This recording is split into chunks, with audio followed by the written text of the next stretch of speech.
If you're an entrepreneur or you're running a brand or you're in charge of the content of a brand, you might want to stick around for this conversation with my good friend Bas, founder and CEO of Chillhop Music. Chillhop Music is a YouTube channel with over 3 million subscribers on YouTube. They've been around for 10 years and they create lo-fi music with a raccoon in it, rocking 1 million views over and over and over. And they have something to say about how to make content that people really fall in love with. Now, in this conversation, we talk about what's a creator brand, what's the business model of a creator brand, and how you can implement those things in your brand.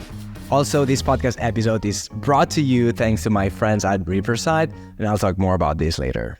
The one thing that I want to ask you is do you consider yourself a creator? Yes. Okay. And are you a creator over an entrepreneur? I would say I'm more a creator than an entrepreneur, but because I run a music channel and because we have a responsibility towards the artists as well, I feel like I also have to do that side justice. So honestly, I never started this as with the idea in mind to make a big business. Honestly, I just liked creating videos together with music that I liked. But you are actually running a solid business. You have a lot of employees. Because some people might not know this, but behind a YouTube channel, how many subscribers do you have right now, more or less? It's about 3 million, I think. About 3 million. And how many employees do you have at the moment? It's split between freelancers and people under contract, but I think it's about 20 equivalent of 20 full-time people. That's insane. I mean, that's one of the... I know the answer, and that's why I'm asking you, because that was a shocker for me. I didn't expect that there was so many people involved in that, and I feel like it's important to give visibility to that. Quick note here for my brands and content creators. This episode was only possible thanks to Riverside. This is the tool that I use to record these conversations remotely. And the reason why it's so freaking cool is because it records the content locally in each of our computers. So that means if the connection sucks and I start breaking up like this, nothing happens because the content is high quality, is recorded on my computer, and we're all happy. This is the reason why I started using Riverside over a year ago. But what makes it really special recently is that they're adding a lot of AI features, auto-generated clips from the conversation, auto-transcriptions that automatically generate captions. So basically, this is an AI powerhouse for editing and for content creation. Now, if you want to give it a go, there's a link on the description below with a discount for you. I would say just try it and see if it's for you. And now, back to the episode. One of the other things that I am really interested in knowing and also sharing with everyone watching is what's more important to you, the content or the music that you produce? Because you produce all the music that's on the videos of the YouTube channel, right? Yeah, I mean, the music is the foundation of everything.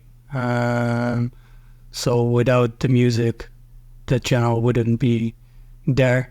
But without the channel and the brand, the music wouldn't have gotten the recognition that it has. So I think they can live without each other. And honestly, this grew from the interest I had in the music. So yeah, I think it's hard to answer which one is more important. How do you define a creator on your, from your point of view? Like I said before, there is this dynamic where the one can live without the other. The music is very mood-based, so creating that mood is very important to give it the visibility to, get recommended on YouTube and that kind of stuff. So we've mostly seen especially on platforms like YouTube, that the content that does best is usually brand related. When you say brand content, you are referring to content that features the raccoon, right? The brand character and all of that world.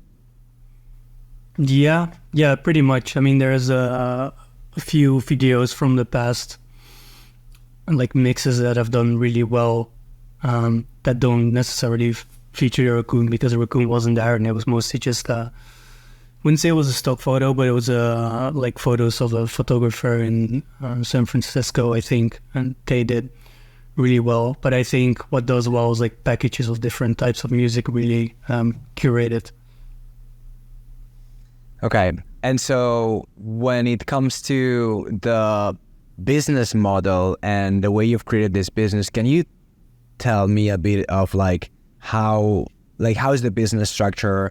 Which one's the main revenue stream for you, and how does this play into the content? Yeah, so the main revenue stream is still streaming. So it's platforms like Spotify, Apple Music, that kind of stuff. I think especially early on in 2017, 18,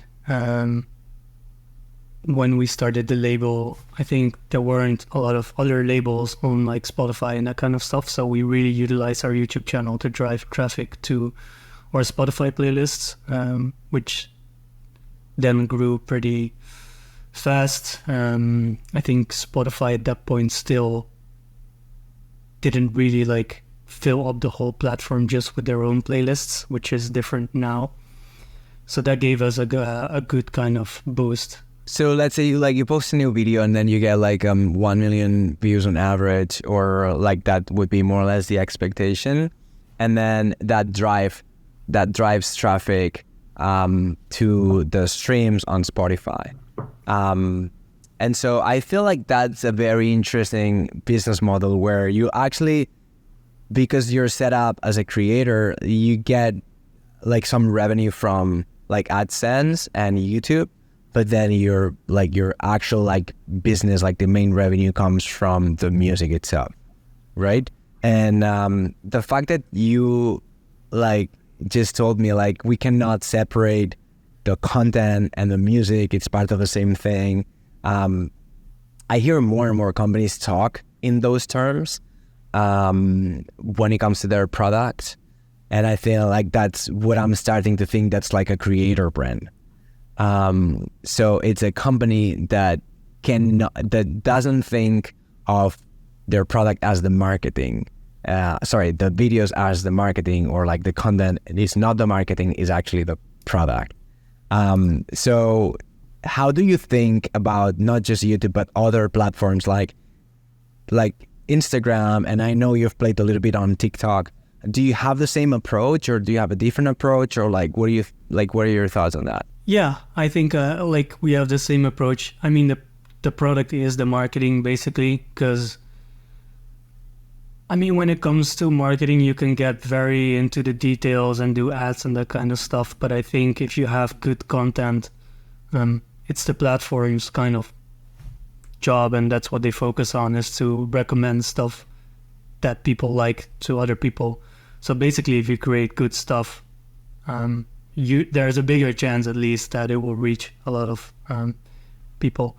And so then you can also focus on actually putting out good stuff rather than, giving money to Facebook to push your content into people's feeds. I don't know. I feel like forcing that kind of stuff is not necessarily something that's really worked for a long time. I mean, there was a period when every label that did this kind of music would put tons and tons of money on Instagram story ads to promote the playlists. I think it was useful for a little while, but at a certain point what it did is like it pushed people to the playlist. People listened for a while, then they like went to do something else, just because there was a mechanism to push people there, but there's not enough there for people to really engage with the brand. So I'm more interested in actually creating quality content that makes you go back to the brand rather than like just getting it in people's face, which, I think when you listen to a lot of marketing people, they talk about, mental and physical availability, but I just don't think that's really it's a thing, but you just can't rely on just like pushing things into people's faces. Like there's definitely a side of marketing that amplifies the product, but it amplifies the product. If the product is shit, or if the post you do is not good, or the content you put out is not good, you can put as much marketing behind it as you want, but it's never going to reach a lot of people or be super successful. I love this. And then I've got to ask you, do you do paid ads at all? I think we stopped doing them in general. I think we did some like retargeting stuff in the past. I think the problem with paid ads, especially the paid ads to go to Spotify or whatever, it's so much like a quantity game, because like you need like 1,000 streams on Spotify gets you $3.20 or something like that. So there's one, that problem, and two, you can't really measure anything. So honestly, when we do retargeting for things like just reminding people that the new Essentials vinyl is out or something like that, I feel it's just more of like a friendly reminder than really pushing it into people's faces. But I don't think we've really done much or any ads in the last couple of months. I think I had the feeling that it's not really doing much for us, and it's kind of putting our focus on stuff that I feel is also not really creating a lot of value for our audience. So I'm like, why not stop doing it? You know what? Like, that's mind blowing.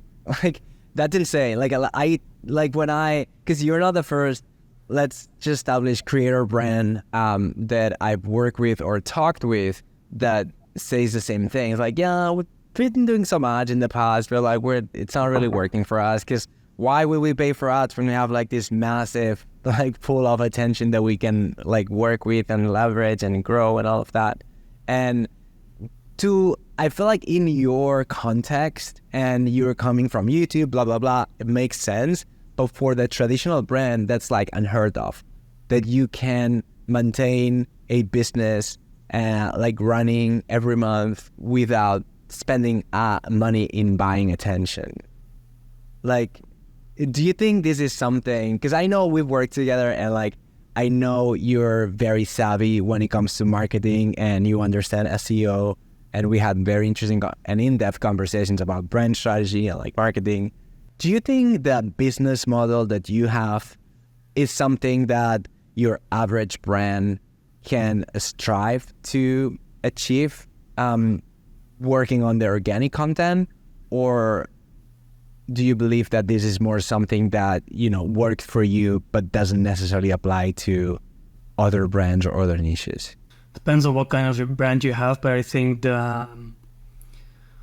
the kind of situation that we're in, there is a more room than ever for brands to get an audience for their content if it's good content. Like, the algorithms are trained just to recommend good content. I've seen like channels or pages on Instagram that had a few thousand followers put out a little short form video, and they got like 200,000 plus likes. The same as what I just said on YouTube. You don't need to have a big channel to have success on YouTube. So I think it's possible for everyone. You just need to have something that like is genuinely nice, instead of just trying to like focus on getting the attention. Honestly, it's also, I just don't really think it's fun to like over focus on things like ads. If that's like the basis of the business, I just don't want to be doing it. I'm thinking, if you were to start, so let's say you're now passionate about painting or like, I don't know, whatever, and then you need to start like a new business like in 2 years, and it's something like on a different space. Would you, because you said you consider yourself a creator, right? So would you like start that business with this mentality, like, let's start making the content and let's see how the content can build on that thing that I'm doing, and like communicate that and build an audience and like try to replicate this business model in a different thing that you would start maybe in 2-3 years? It could be a software, it could be a consumer goods. Like, would you try to replicate that model because you believe in it, or would you focus more on building that product, or how would that look like? If I would build something else, I mean, it just needs to be something that fits you, and you need to have a good idea. I think every every like business came from like a spark of creativity in a time of boredom, and I think for a lot of people, it's the same for me. You know, I had a lot of time left over, and I just like enjoyed doing this. I wasn't like, oh, I'm gonna like need to like start a business. I want to, you know, grow a big audience. I just liked creating the videos, and I liked when people reacted to it. Even was like a few people that just left a comment. I was like, oh, it's cool. Other people like what I'm doing, and I just spent a lot of time just because I liked it. And I think that's the basis of everything. I think when you're like, oh, I'm gonna like start a business, that kind of stuff, it's doable, but it needs to be genuine. I think it comes across with the audience as well. And I guess my question would be, if you find a good idea or something that you're very passionate about, would you start a YouTube channel right away and start making content about it? Depends what the topic is. I don't know if YouTube is the right platform for everything, but it changes over time. I like creating audio-visual content, so naturally YouTube is a good platform because you can create content. You have a lot of control over your content. You have a lot of different ways to like put out content. There's ways to interact with the audience. So I think YouTube is still the best. For me, it's like the most interesting platform. I think it's interesting to look at these new features like shorts. You know, there's always something there to look into, and that creates new opportunities. You need to personally align with a platform as well.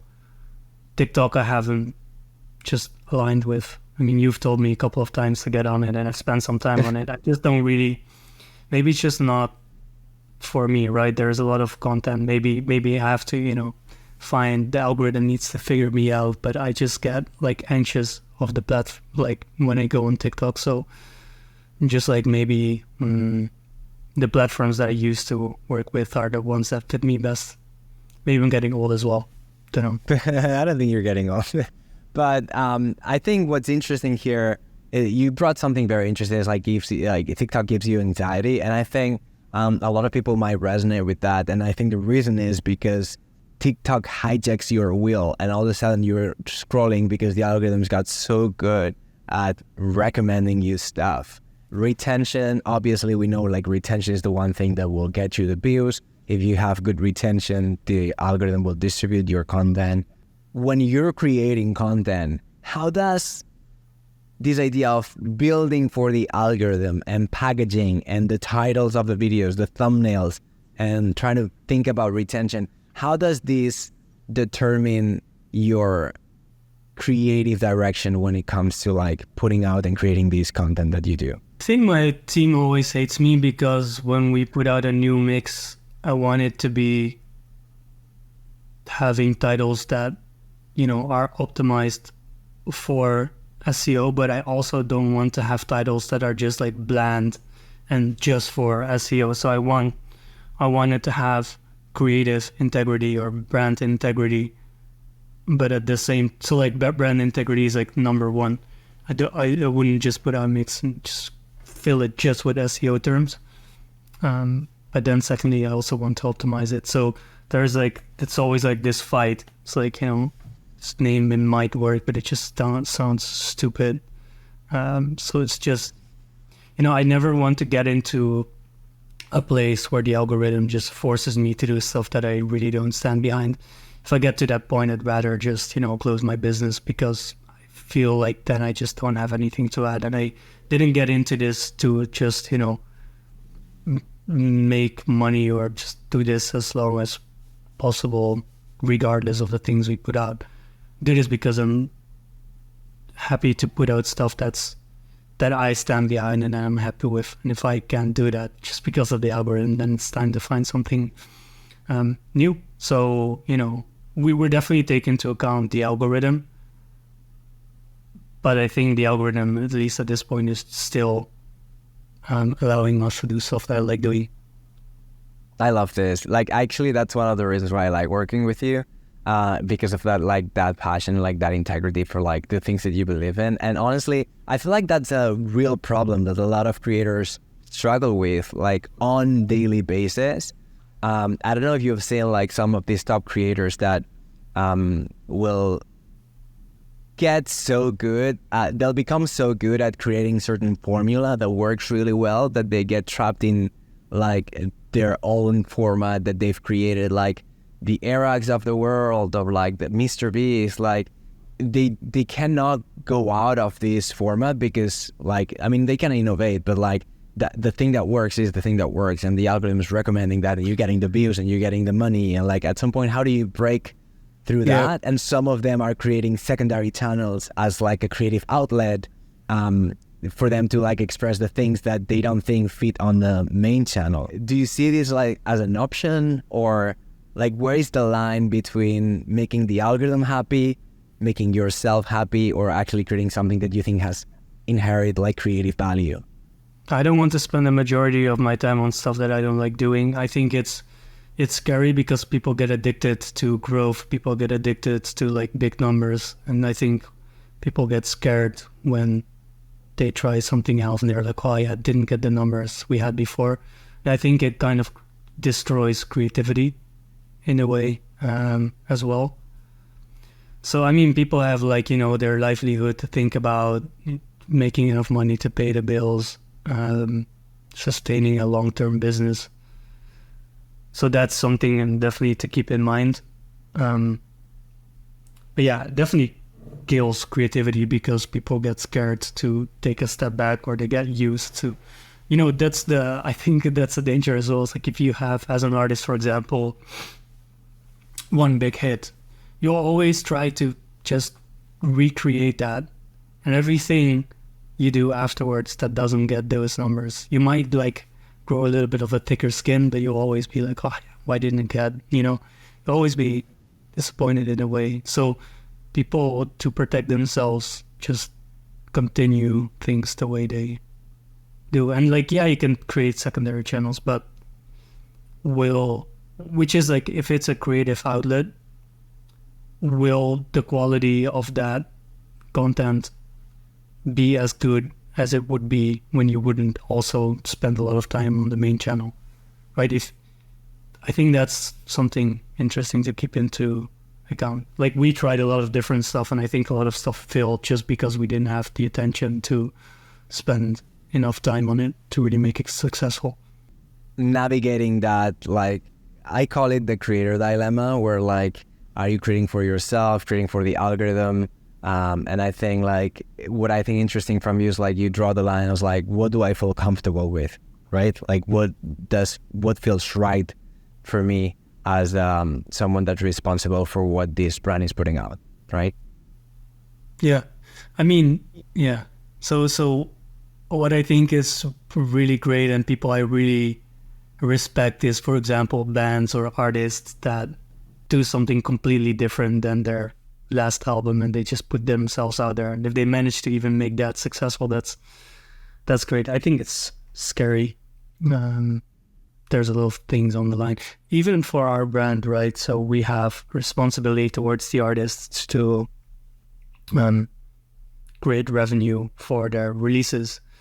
I feel like I have a responsibility towards people working in my team to, you know, make sure we make enough revenue to support them. So it's like these kinds of things come into play that kind of, I wouldn't say it traps me, but it definitely influences the way I think, also creatively in a way. I think that's like a perfect like break to like a question that I have to ask you, which is, how does AI play into all of this? Because like, if you really wanted to, you could just press buttons and start making like Chillhop beats and create like everlasting live sessions and like with new music all the time. So what's your take on that? I think at the moment it's I think AI is mostly a supportive tool. I think output is nice when there's some sort of feeling put into it, and I don't think the AI is there yet to really replicate it from the get-go. I think it's a supportive tool at the moment for the music. I mean, there is some decent stuff coming out of AI, and I think it's definitely a threat in a way, because I think there is a large part of people that just want to have like something playing in the background, and like they don't care if it's AI or not, or they don't even hear that. So that there's definitely a threat there. I think at the moment for the music, it's a supportive tool. Like it helps artists find samples, like that kind of stuff. So yeah. I think that's very interesting because I do have a musical background. For like 10 years, I played piano.